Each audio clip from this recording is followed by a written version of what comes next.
Hello everyone, warm welcome to all of you. सभी का स्वागत है। बायोमोलिक्यूल्स के इस वीडियो में हम एंजाइम्स को डिस्कस करेंगे।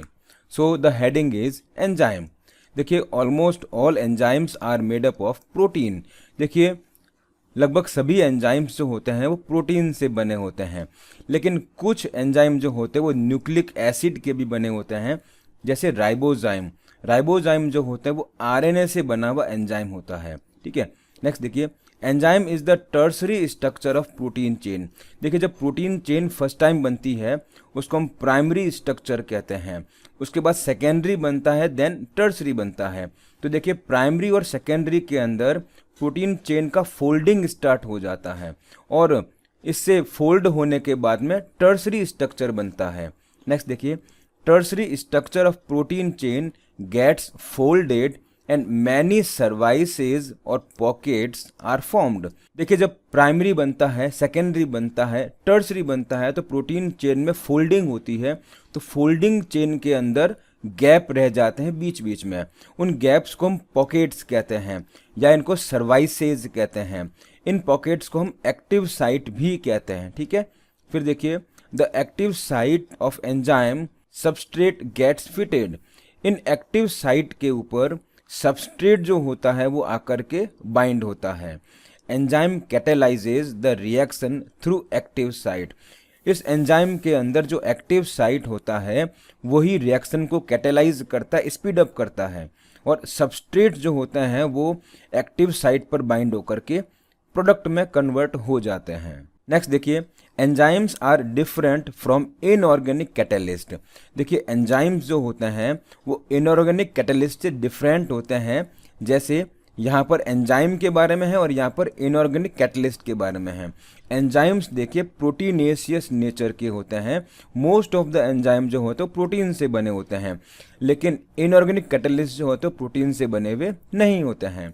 फिर देखिए, एंजाइम्स जो होते हैं वो हाई टेम्परेचर पे डैमेज हो जाएंगे। इट मीन्स ये 40 डिग्री सेल्सियस के ऊपर नॉन फंक्शनल हो जाते हैं, डेस्ट्रॉय हो जाते हैं। लेकिन इनऑर्गेनिक कैटलिस्ट जो होते हैं वो high temperature and high pressure पर भी अपना वर्क परफॉर्म कर सकते हैं। एक नोट देखिए, thermophilic organisms survive in high temperature like hot vents and sulphur spring. देखिए, ऐसे नेचुरली हॉट वेंट्स हैं, गर्म पानी के झरने हैं या सल्फर स्प्रिंग्स हैं, उनका टेम्परेचर बहुत हाई होता है, तो वहाँ पर थर्मोफिलिक ऑर्गेनिज्म सर्वाइव हो सकते हैं। नेक्स्ट देखिए, enzymes isolated from these organisms can work under extremely high temperature up to 80 to 90 degree Celsius. देखिए, इन थर्मोफिलिक ऑर्गेनिज्म से जो एंजाइम ऑब्टेन किए गए हैं, ये एंजाइम बेसिकली हाई टेम्परेचर पे अपना फंक्शन परफॉर्म कर सकते हैं। नेक्स्ट देखिए, these organisms have thermal stable enzymes. In enzymes को जो हाई टेम्परेचर पे अपना फंक्शन परफॉर्म कर सकते हैं, इनको थर्मल स्टेबल एंजाइम्स कहते हैं। फिर नेक्स्ट हेडिंग देखिए, chemical reaction. In a chemical reaction a chemical compound has two types of changes. देखिए, अगर केमिकल रिएक्शन हो रही है तो उस केमिकल रिएक्शन के अंदर टू टाइप्स के चेंजेस होते हैं। First is the physical change and second is the chemical change. अब देखिए, फिजिकल चेंज में क्या होता है, it is a change in shape without breaking bond. देखिए, इस तरह के चेंजेस में किसी टाइप का बॉन्ड ब्रेक नहीं होता है, इनको हम फिजिकल चेंजेस या फिजिकल प्रोसेस कहते हैं। नेक्स्ट देखिए, it also includes change in state of matter. देख, किसी भी पदार्थ या मैटर का स्टेट चेंज हो रहा है वो फिजिकल चेंज में आता है। इसका एग्जांपल देखिए, आइस मेल्ट्स इनटू वाटर। देखिए, आइस जो होता है वो सॉलिड फेज में होता है और वाटर जो है वो लिक्विड स्टेट में होता है, तो यहाँ पर सॉलिड से वाटर स्टेट चेंज हो रही है। फिर देखिए, वाटर बिकम्स वेपर। जब लिक्विड वाटर है वो वेपर फॉर्म में आ जाएगा, तो यहाँ पर भी स्टेट चेंज हो रही है।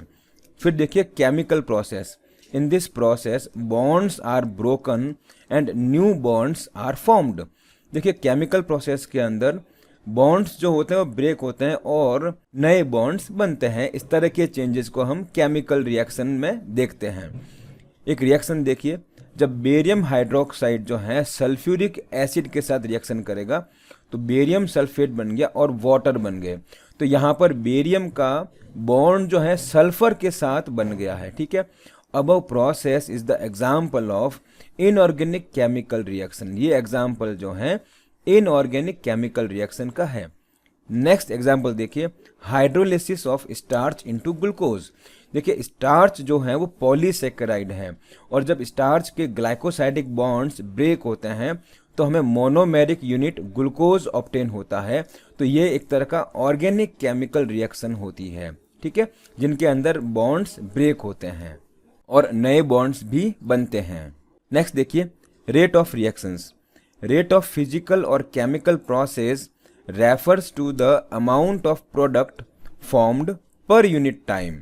देखिए यूनिट टाइम के अंदर फिजिकल और केमिकल प्रोसेस होने के बाद में कितना प्रोडक्ट बन रहा है उसको हम रेट ऑफ रिएक्शन कहते हैं। इसका फॉर्मूला देखिए, rate is equal to delta P upon delta T. देखिए यूनिट टाइम के अंदर कितने प्रोडक्ट बनते हैं उसको रेट कहते हैं। Rate is called as velocity when direction is specified. अगर रिएक्शन एक ही डायरेक्शन में होती है तो वहां पर इसको हम वेलोसिटी बोलेंगे, ध्यान रखिएगा। नेक्स्ट पॉइंट देखिए, rate of reaction depends upon temperature. Reaction की रेट जो होती है वो टेम्परेचर पे डिपेंड करती है। नेक्स्ट देखिए, general rule of thumb. Rate of reaction doubles और decreases by half for every 10 degree Celsius change in either direction.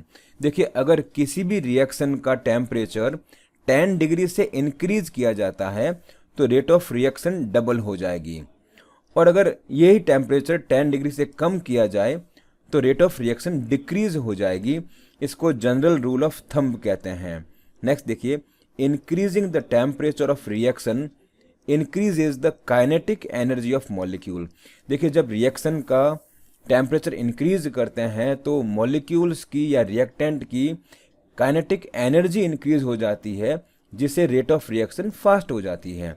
एक क्वेश्चन देखिए, the rate of a chemical reaction doubles for every 10 degree Celsius rise of temperature. If the temperature is raised by 50 degree Celsius, then how many times the new rate of the reaction will increase?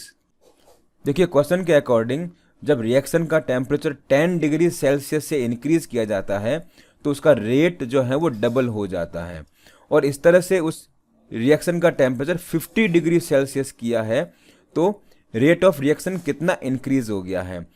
तो answer में देखिए, rate of reaction increases by 5 time. देखिए जब initially 10 से लेके 50 तक किया गया है तो रेट ऑफ रिएक्शन जो है 5 टाइम इंक्रीज हुआ है। तो नया रेट क्या रहेगा, इसको 2 की पावर n से फाइंड आउट करेंगे, जहां पर n जो है वो 5 टाइम्स है। इस तरह से फाइनल रेट जो है वो 32 टाइम्स होगा। नेक्स्ट देखिए, सिग्निफिकेंस ऑफ एंजाइम।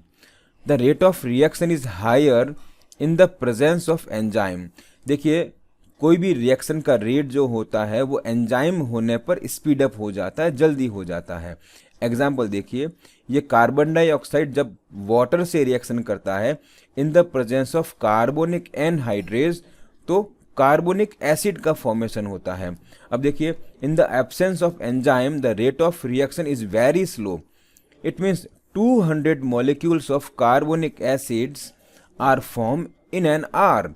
अगर देखिए यही रिएक्शन विदाउट एंजाइम की जाए तो 1 आवर के अंदर कार्बोनिक एसिड के 200 मॉलिक्यूल ही बनते हैं, लेकिन जब कार्बोनिक एनहाइड्रेज की प्रेजेंस में ये रिएक्शन होती है तो 6 लाख मॉलिक्यूल्स बनते हैं, ध्यान रखना है, पर सेकेंड। तो कार्बोनिक एनहाइड्रेज एंजाइम की प्रेजेंस में पर सेकेंड कार्बोनिक एसिड के 6 लाख मॉलिक्यूल्स बनेंगे। The rate of reaction gets increased by 10 million times. इस तरह से एंजाइम की प्रेजेंस में ये रिएक्शन 10 मिलियन टाइम्स इंक्रीज हो जाती है। नेक्स्ट देखिए, each enzyme catalyses a unique chemical और मेटाबॉलिक रिएक्शन। देखिए किसी भी केमिकल या मेटाबॉलिक रिएक्शन को रन करने के लिए, कंप्लीट करने के लिए स्पेसिफिक एंजाइम्स की रिक्वायरमेंट होती है। नेक्स्ट देखिए, a multi step chemical reaction catalyses by the same enzyme or different enzyme is called metabolic pathway। एक ऐसा metabolic pathway जो बहुत सारे स्टेप से कंप्लीट होता है, तो वहां पर भी एंजाइम की रिक्वायरमेंट होती है। एक एग्जांपल देखिए, ये ग्लूकोज मॉलिक्यूल है C6H12O6 और ये ग्लाइकोलाइसिस प्रोसेस की हेल्प से पायरुविक एसिड्स का फॉर्मेशन करता है। देखिए पायरुविक एसिड का जो फॉर्मूला है वो C3H4O3 है और इसका स्ट्रक्चर जो होता है इस तरह से मिथाइल ग्रुप लगा हुआ है और ये कार्बोनिल ग्रुप लगा हुआ है और ये कार्बोक्सिलिक एसिड है। इस पूरे को पायरुविक एसिड कहते हैं। In above glycolysis process 10 different metabolic reactions catalyses by different enzyme. देखिए ग्लाइकोलाइसिस प्रोसेस के अंदर ग्लूकोज से 2 मॉलिक्यूल ऑफ पायरुविक एसिड बनते हैं। एक ग्लूकोज के अंदर 6 कार्बन होते हैं, तो 6 कार्बन मॉलिक्यूल जो हैं वो 3 कार्बन के 2 पायरुविक एसिड के अंदर डिवाइड हो जाता है। ये पूरा स्टेप जो होता है 10 डिफरेंट मेटाबॉलिक रिएक्शंस की हेल्प से होता है और हर एक स्टेप के अंदर एंजाइम की रिक्वायरमेंट होती है। नेक्स्ट देखिए, metabolic pathway with additional reactions gives different metabolic and products. देखिए मेटाबॉलिक पाथवे जिसके अंदर एक या अधिक एक्स्ट्रा रिएक्शंस होती है उनके अंदर एंड प्रोडक्ट्स भी अलग अलग बनते हैं। एग्जाम्पल देखिए, स्केलेटल मसल्स के अंदर एनएरोबिक कंडीशन के कारण लैक्टिक एसिड बनते हैं। नेक्स्ट देखिए, under normal aerobic condition pyruvic acid is formed और ये पायरुविक एसिड माइटोकॉन्ड्रिया में एंट्री करके CO2 एंड वाटर और साथ में एनर्जी सिंथेसिस करता है। और देखिए ईस्ट के अंदर एनारोबिक कंडीशन से फर्मेंटेशन होता है जिससे इथेनॉल और कार्बन डाइऑक्साइड बनती है। देखिए ग्लूकोज जो है जब साइटोप्लाज्म में इसका ग्लाइकोलाइसिस होगा तो उसे 2 मॉलिक्यूल ऑफ पायरुविक एसिड्स बनते हैं। देखिए ग्लूकोज के अंदर 6 कार्बन होते हैं और पायरुविक एसिड के अंदर 3 कार्बन होते हैं, तो 1 ग्लूकोज से 2 मॉलिक्यूल ऑफ पायरुविक एसिड बनते हैं। अब देखिए पायरुविक एसिड का फर्दर मेटाबॉलिज्म 3 अलग अलग कंडीशंस में होता है। देखिए हमारे स्केलेटल मसल्स के अंदर एनएरोबिक कंडीशन के प्रेजेंस में लैक्टिक एसिड का फॉर्मेशन होता है जिससे हमें थकान होती है, टायर्डनेस फील करते हैं। अब देखिए इसी पायरुविक एसिड का माइटोकॉन्ड्रिया में फर्दर एरोबिक कंडीशन के अंदर मेटाबॉलिज्म से CO2, वाटर और साथ में एनर्जी का फॉर्मेशन भी होता है। नेक्स्ट देखिए इसी पायरुविक एसिड का ईस्ट के अंदर एनएरोबिक कंडीशन में मेटाबॉलिज्म होता है तो इससे इथाइल एल्कोहल और कार्बन डाइऑक्साइड बनता है। नेक्स्ट देखिए, how do enzymes bring about such high rates of chemical conversion. Enzymes की प्रेजेंस में ऐसे हाई रेट में केमिकल कन्वर्जन कैसे होते हैं। देखिए enzyme is the 3 dimensional structure of protein. Enzymes जो है प्रोटीन का टर्सरी स्ट्रक्चर होता है और इसके अंदर एक्टिव साइट्स प्रेजेंट होती है।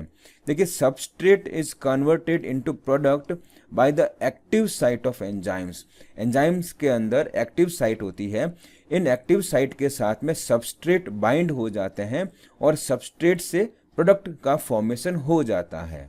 नेक्स्ट देखिए enzyme mechanism. Substrate binds to the enzyme at active site. Enzymes की एक्टिव साइट पर सबस्ट्रेट या रिएक्टेंट जो होते हैं वो बाइंड हो जाते हैं। Active site on enzyme is cleft और पॉकेट। देखिए टर्सरी स्ट्रक्चर में प्रोटीन में फोल्डिंग हो जाती है और फोल्डिंग के अंदर पॉकेट्स रह जाते हैं, उनको क्लेफ्ट भी कहते हैं या इनको सर्वाइसेस भी कहते हैं, इनको एक्टिव साइट कहते हैं। और देखिए जब सबस्ट्रेट एंजाइम के एक्टिव साइट से बाइंड हो जाएगा तो इससे enzyme substrate complex ES complex बनता है। It is the transition state structure. देखिए एंजाइम सबस्ट्रेट कॉम्प्लेक्स का बनना एक ट्रांजिशन स्टेट है जो लेस स्टेबल होता है। These are also called as intermediate state. इसको इंटरमीडिएट स्टेट भी कहते हैं। ये एल्टर्ड स्ट्रक्चर स्टेट भी होता है। These states are unstable। Intermediate state जो होती है वो अनस्टेबल होती है and stability is related to energy. और इनकी स्टेबिलिटी जो होती है वो एनर्जी से रिलेटेड होती है। और फाइनली इंटरमीडिएट स्ट्रक्चर जो होता है उसमें से प्रोडक्ट बन के बाहर आ जाता है। Thanks for watching, have a nice day.